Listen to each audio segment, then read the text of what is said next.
Hi everyone, I'm Lorella, and I'm not a farm girl on a homestead adventure. And you are? I'm Big Daddy C.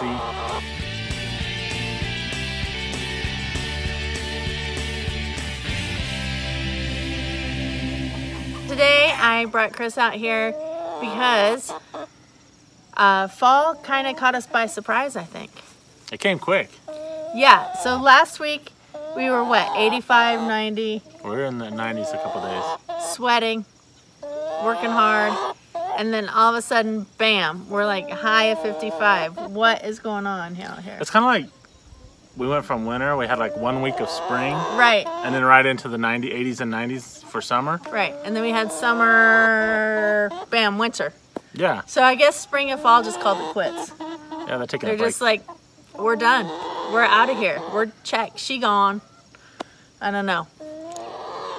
Well, normally when the temperature starts dropping and we get in the 70s and we realize, oh, winter's coming around the corner, there's some things we do to winterize our property and prepare for the animals. And we haven't done any of that. None of it. So I just thought maybe we could just kind of talk through what we need to do and get a checklist going so that we will be prepared. Because normally our first frost is middle of October. We're almost there. Like Getting it could there. be like any time. Yeah. Right? Okay, so the ducks. We have them in the goose house because that critter got under the duck house. Right. So do we have a piece of wood that fits in the back of the goose house, or do we need to paper cover it? What are we gonna do? I never made a piece of wood that would fit the goose house. Okay. So we either can make one.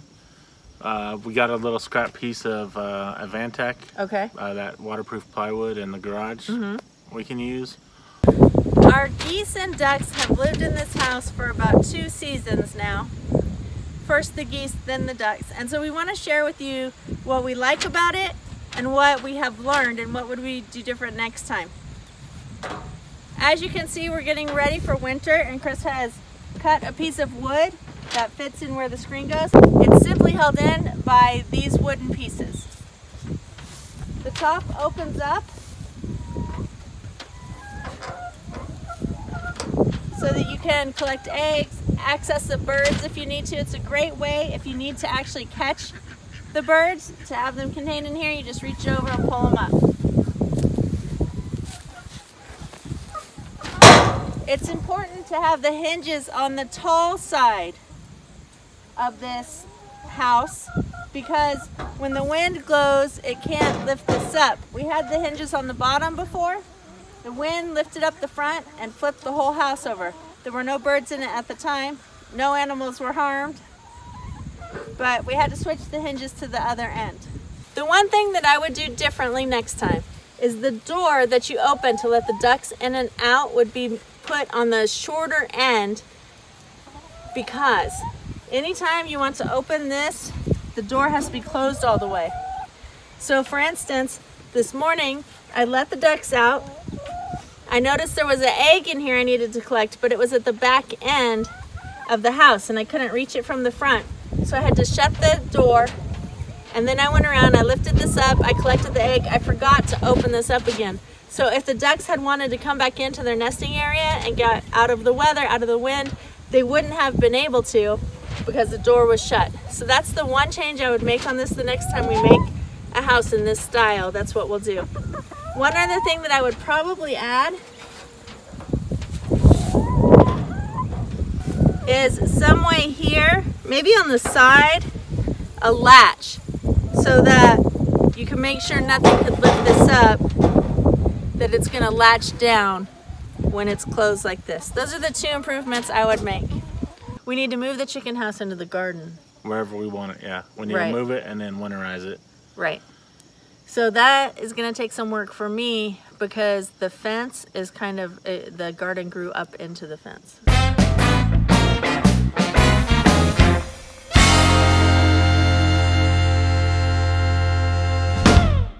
Some bales to go around the chicken house. Right, we need some straw bales. Yeah.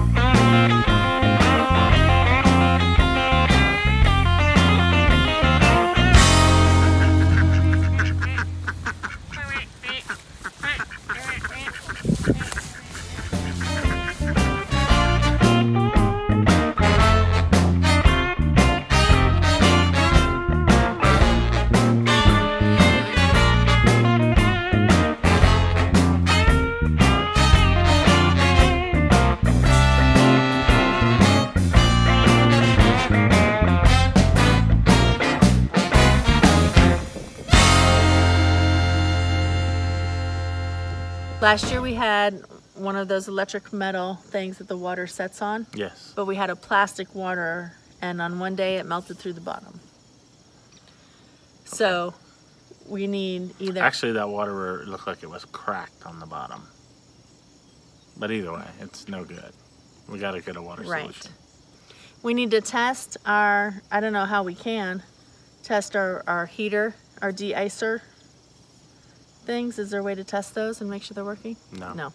Just when it gets cold, you either have ice or you don't. Okay. There's several different kinds of De-Icers you can get for your animals' water. This type that we have purchased is specifically made for plastic water troughs. It gets hot enough to keep the ice from freezing, or the water from freezing, but doesn't get hot enough to melt through the plastic. So it's a good choice if you have plastic water troughs. We will put one in the cow and horse's water and one in the pig's water. We'll see if we can find, I think we got this at our local feed store, but we'll see if we can find the link for it, and if you can get it on Amazon, we'll put that in the description down below to make it easy for you. What else do we have to do for winter prep? The extension cords for the De-Icers.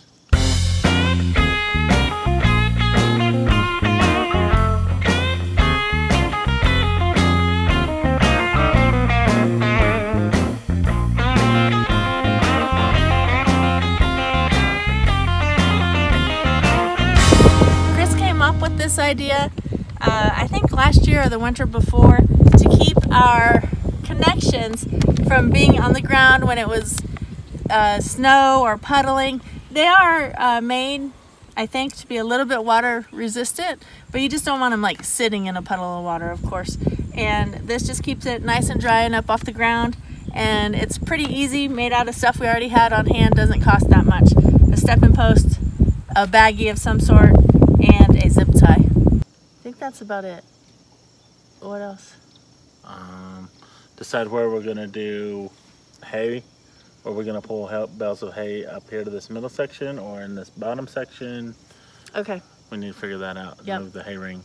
Yeah, once the grass dies off for winter and there's not fresh graze for the cows and horses, we will start bringing out big round bales of hay for them and putting in the hay ring, so we don't have to pitch hay to them every day. Yep.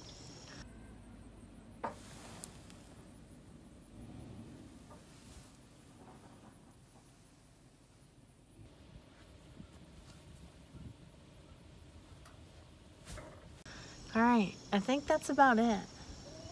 That should get us pretty set for winter. Thanks for watching, everybody. We'll see you next time the rooster crows.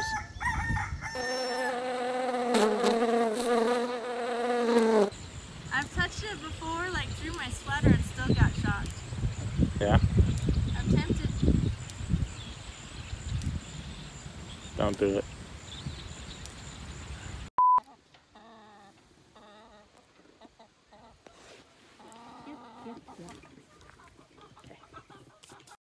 Words of wisdom from Carter today. What do you have for us? Never take for granted what you have, because the second you do, that's when it will be and don't do this taken away from as you chop.